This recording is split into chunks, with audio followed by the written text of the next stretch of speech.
What's going on, Colts Nation? So after another embarrassing loss for the Indianapolis Colts, the Colts now move to 4-11-1.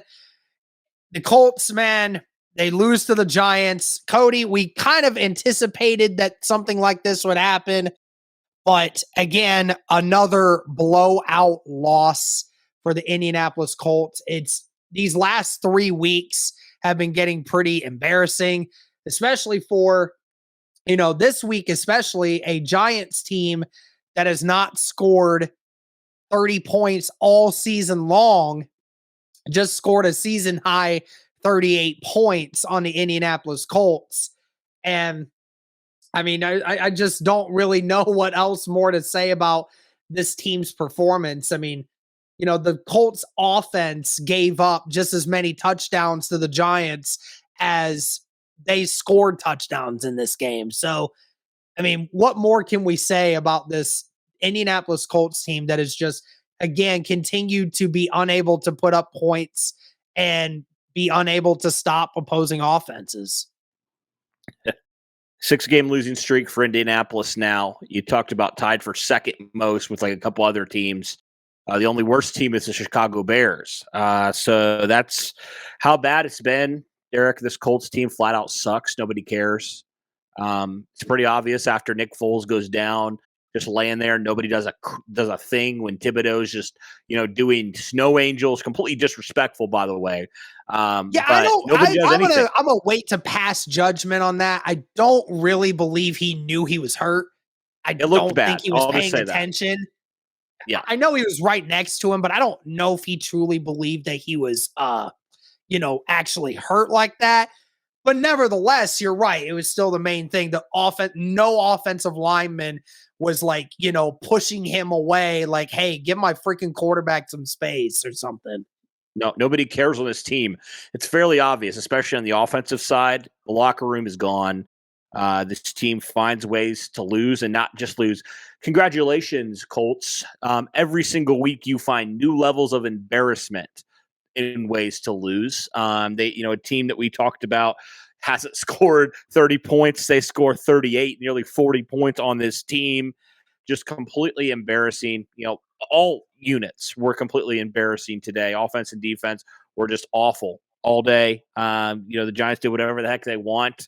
I guess if there's a lone bright spot in this game, Zach Moss looked really good again, and he should, considering the Giants are one of the worst run defenses in the NFL. 15 carries, 74 yards, like 5 yards a carry. Looked solid, looked efficient. I think he continues to cement himself into the conversation about RB2 next year, Derek, which I think is good. Mm-hmm. But yeah, I mean, you just look at this offense; it's just completely terrible. And by the way, with the Nick Foles thing, hopefully he's okay. I believe they brought out the cart or whatever for him, so I hope he's all right. That just you hate to see that. Whoever it is, you hate to see that, especially a guy on your team. So I hope he's okay. But if not, if he can't go the rest of the season, I guess we'll see what we have with Sam Ehlinger this final week of the 2022 season. But yeah, I mean, you just look at this offense, complete embarrassment once again. I mean, Paris Campbell, the only receiver over 50 yards in this game. He only had 3 catches, and his longest was a 49-yarder. Yeah, because the next few attempts, all the rest of his targets, the majority of them were screens that didn't work. Exactly. So I mean, I look at also, I know doesn't show up on the stat sheet, but Jelani Woods had a really nice gain that got negated by a penalty. Of course, the Colts shooting themselves in the foot naturally. But Jelani Woods, for as big as he is, Derek, he's definitely showing you things at tight end that you're like, wow, this dude's only a rookie and he's doing those sorts of things at that size. Mm-hmm. Like, I think he's going to be a special player, impressive. Derek. I really do. Yeah. Yeah. So I think it's been great to see a few players. I mean, if there's, only one thing you can kind of take away from some of it is, you've gotten to see a few of these players, really kind of develop themselves over the year. And they've really been showing you just kind of what they can do if you had an actual scheme that could work and a quarterback that actually could throw the football to these players. Like Mhm. that just shows you, like, I mean, and you just mentioned two of those players, right? I mean, Paris Campbell, the one chance he had to go deep, just go moss somebody, and he did, and had the biggest play of the whole day. And then, of course, Jelani's big play where, it hadn't been for a holding, it would have been probably the second biggest play for the Colts all game. I mean, Jelani was showing you, yeah, I mean, that dude's got some freaking speed, man. He's got some wheels for Yeah. somebody being that big, I mean, Jelani is week in and week out over the last 4 or 5 weeks has really been showing you, hey, like, this is me. I got it. Like, I Yeah. should be getting paid what Mo Alley Cox is getting paid right now, because Mo Alley Cox should not be getting paid anything what he is right now, because Mo Alley Cox ain't even getting involved in the offense. So, I mean, in this game specifically, it sucks because I just don't. There's just nothing really more to really say about it. I mean, I guess one other thing I can say about the offensive side of things. I mean, even though we've had our beef with Pittman this year, and that Pittman's not really been fantastic this year by any stretch. I mean, I felt like Pittman was one of the only guys on the offensive side that game that at the end of that game was starting to show some freaking heart, actually showed some grit and was like, okay, I'm had enough of this and I'm going to start bullying some people. And sure enough, he was one of the only few guys that was doing that. But Mm. I mean, I kind of would like for that to happen all game rather than just see it at the end of the game when the game's already over. Yeah, exactly. I will say, out of, you're going to obviously have to do a complete rehaul, a revamp, if you will, of this offense, from head to toe. But I will say there's a couple positions that I feel like you don't really need to address, that being really tight end and running back at this point, because you have Taylor, you'll have Moss. I feel pretty good about that. And then obviously you have Woods. And then when Granson gets back, I'm like, those are two really good young tight ends. Yeah. But yeah, there's a lot here with this offense that just needs completely blown up, completely fixed. I mean, offensive line, we already know how bad it's been this year. Today, ironically enough, Derek, they only allowed one sack the whole game, Mm-hmm. which is kind of interesting. It definitely It's seemed like the quarterback play was pretty it's been horrendous. better, since Saturday has taken over. Like, I don't know. Yeah, last week was Clearly rough for it's him. been it could have been better today, but I mean, the Colts O line ever since Saturday has taken over, it's been pretty much average, which is Yeah, still not good enough for the money that you're paying these guys. Which, I mean, we're going to talk about in the offseason about how Ballard or whoever the GM is for this team going forward needs to seriously start removing some money from some of these contracts going yeah. forward. But I mean, Which clearly offensive it's been lineman? better. Yeah. But which offensive lineman do you think looked good today, I guess, out of any of these guys? I know Ryman's kind of the one we're all watching right now. How did he look out there to you? I honestly didn't watch a whole lot of this game, if I'm being honest. After a I mean, while, wasn't able outside to. of it, I mean, honestly, I felt like the O line was okay today. I mean, yes, Quentin Nelson got bullied on one rep. He got bullied by Dexter Lawrence. He was, 1v1. Lawrence was just doing a bull rush. Ellinger kind of stepped into it, and then Lawrence just like went over the top of him. So yeah, he gave up the one rep, but I mean, the weird thing is, Cody, like, I mean, this team has been averaging 5 yards a carry on their backup running back over the last few weeks. I feel like overall, as a generality, the offensive line is starting to get a little bit of its mojo back.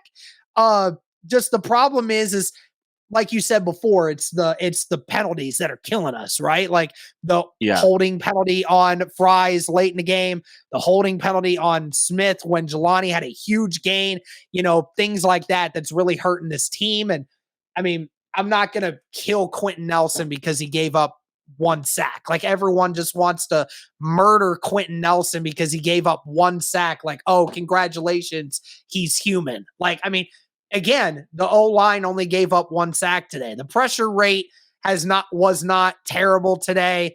Just Nick Foles not throwing the football well.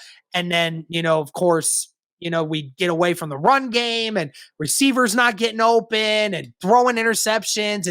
It's the same old thing. I mean, the O-line in general needs to do better, but I don't think there was anyone on the O-line today that made me just go, dang, you guys suck. Like I didn't see that today. One Yeah. spot here and there from the collective unit, which I mean, if that just means, oh, the whole unit just needs to do better, which I mean, Yeah. that's fine. That's honestly okay with me because at least then, like, it just means you need to do better with coaching and you need to get these guys in a better situation. But I Yeah. mean, So offensive line wise, I don't think it's been terrible. So I misspoke. There was actually 2 sacks given up today. One of them didn't show up on the stat sheet, but I looked again and it looked like Foles and Ellinger both took a sack. So there was 2 Oh sacks yeah, given up. that's right. Thibodeau came off the edge. Yeah. I don't know like what the problem was with that. I don't know if Ryman just I don't know if Ryman just went the wrong way or if that was designed like that. I don't know. But clearly Nick Foles never saw it coming off the opposite on the outside edge. So I have no Yeah. idea where that would have Okay, come so I'm to, just but rewatching it. I'm rewatching it right now. It looked like there was just a miscommunication where Ryman was, he kind of came unblocked, so it wasn't like he got beat. It was just a yeah, miscommunication. He had a yeah, it's free shot miscommunication. at Nick Foles, and he just fully just leveled him. Yeah, and So that's okay, that been was the just a problem miscommunication. with a lot of this season, right? And it was more evident in this game as well. As it's been the miscommunication all season. That's Yeah, been the biggest problem with the Colts this year. yeah. I just So wonder if it's miscommunication, just horrendous situational football, and no threat of a vertical passing attack. Like, still, I know Nick Foles has a bigger arm, but still, it's non-existent. Derek, like we saw, Jelani Woods, really the big thing, Paris Campbell. You only have a couple of those, but then you just negate them by something stupid. And it's just like, well, what the heck, man? Like, we can't, even when we can throw it deep, we do stupid stuff. It's like it just doesn't make any sense. And so this is just obviously a very poorly coached football team. It's been from the beginning. It continues to show that. Not just Jeff Saturday, but just everybody on that offensive side of things. It's just been bad. And so, yeah, I mean, what can you say, man? This is just a culmination of this team, just its downward spiral that they've gone. They're not even competitive anymore. They haven't been competitive for 2 weeks now. And so it seems like this team is kind of just mailing it in at this point, Derek. yeah, and when we saw the defense today, I mean, this is a very uncharacteristic of the defense today. I know that they were down a bunch of guys. I mean, the defense especially was gutted today. Yeah. Secondary wise, you were missing Isaiah Rodgers, you're missing Kenny Moore, you're missing and then you were missing Brandon Faison early in the game. So you're playing with a bunch of young guys and the defensive line, you were missing Yannick Ngakoue, like that's rough, when you're missing one of your best pass rushers and you're end up missing half your secondary at that point. It's tough to be able to keep doing what they're doing. And I mean, again, and we'll talk about this in the next video that we're going to do a little bit, but um, it's clear that like the defense has just called it in. I mean, I feel Yeah. for them, dude, because it's like they tried to show heart, early in the game. They were showing heart, early in the game, they had it, they had a shot early in the game and they were trying. And then sure enough, I mean, the offense spat in their face, man. They gave up that pick six, and then Yep. there was just nothing that they could do from there. I mean, Yeah. it was Yeah. again another spit in the face of the defense who's trying to keep you in games, and the offense just can't compete. It just won't, and it can't. I just don't know what else anyone wants to say about this defense. I Well, hate making I'll say this. excuses for them in that way, but kind of is. I'll say this. They are getting worse at stopping the run. They clearly are. Like, Mhm. you know, Daniel Jones nearly 100 yards today rushing, and between Breida and Barkley over 100 yards. The Colts, about 200 yards of rushing they allowed today. That's unacceptable. They've really started to struggle against the run. We thought they might. but they really did today. And, they didn't really make up for it in terms of stopping the pass either. I know Daniel Jones didn't have like a 350-yard day, but he was very efficient. He only misfired on 5 of his 24 passes and had 2 touchdowns. He didn't get sacked at all. So, like, this defense as a whole, I know the offense has not done them any favors, but this is one of their worst performances we've seen in a while. So, but like you said, I mean, they're pretty gutted right now in that secondary, and so, but that's no excuse for the lack of stopping the run. That's just unacceptable. That's just absolutely ridiculous that they allowed Jones, Breida, Barkley, all these guys to just really go off in this game. Because that's just an offense that's good at running, admittedly, but like this is a bad offense, Derek. It's in the 20s. A bad offense, yeah. And you allowed them, to do what they did today, and that just kind of shows you how bad this is. Nearly 400 yards of offense today allowed by the Colts defense. So, yeah, the offense is bad. The offense only had 252, but defense wasn't that much better today either. It was just an all-around offensive and defensive flop today. It just looked like on both sides of the ball today, it just felt like after a certain point, just everybody just gave up. They just couldn't care less at that point. Exactly. And I don't want to say that for every single player, but for the collective unit, it definitely didn't look very good. Yeah. Well, I guess it's a positive. Sam Ehlinger had his first NFL touchdown today. Sounds cool. Hey. I know. You take the small victories. When it was 31-3. Hey. Yep. That's how it is. You take anything you can get at this point. You try to find any positives, as little as there is right now, and just be like, hey, well, at least he did that. Good for him. Yay. We're down by 30. And I mean, one step closer to a potential top 5 draft pick, Yeah, if these stupid bad teams would actually just screw up and win a game, that would be helpful. Well, you know what? If the Rams win, Cody, we're guaranteed a top 5 pick. So, well, that's good. That's all we need. Hey, Chicago lost. That's good. Feel good about that. And hey, Chicago be number 2, perfect trade-up partner for the Colts. And I would like that. I'd be fine with that. I mean, yeah, and if the Texans beat us next week, Chicago goes number 1 if they lose. That's right. And I honestly think, Derek, as bad as Houston is, because they got whacked today by Jacksonville, we might be worse. I can't believe I'm saying that. We were definitely worse than the Texans. I mean, yeah, they got smacked by the Jacksonville Jaguars, but we can't say nothing. We got schwacked by the Jacksonville Jaguars early in the year. And at least the Texans, for the majority of the last few weeks, have been competitive. They've been competitive in their games.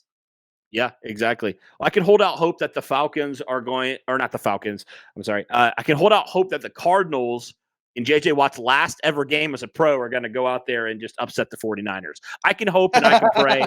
Again, that would be fantastic. Denver almost beat Kansas City today, so anything can happen. Potentially. We'll have to see. We'll have to see when teams are resting their starters, and we'll see who's going to stick around and who's not. Well, as we stand right now, the Niners are tied with Vegas, so never know. Never know. But all right, yeah, that's going to do it for. I think that's going to do it for this one. Any other negatives or positives that we want to talk about with this game specifically? With this game specifically, no. There's a lot of big picture things of like how that big picture, which we're going to talk about in a video that you guys are going to see for Monday. But thanks again, guys, for tuning in. Wish that there was more to talk about. Just trying to stay on point for the game. I mean, all units suck today. Really isn't much more to talk about with it. It's clear that the Colts are looking forward to the 2023 season and the off season. So we will kind of discuss that a little bit more as we go along, but that's going to do it for this one, guys. Thank you so much for tuning in. And as always,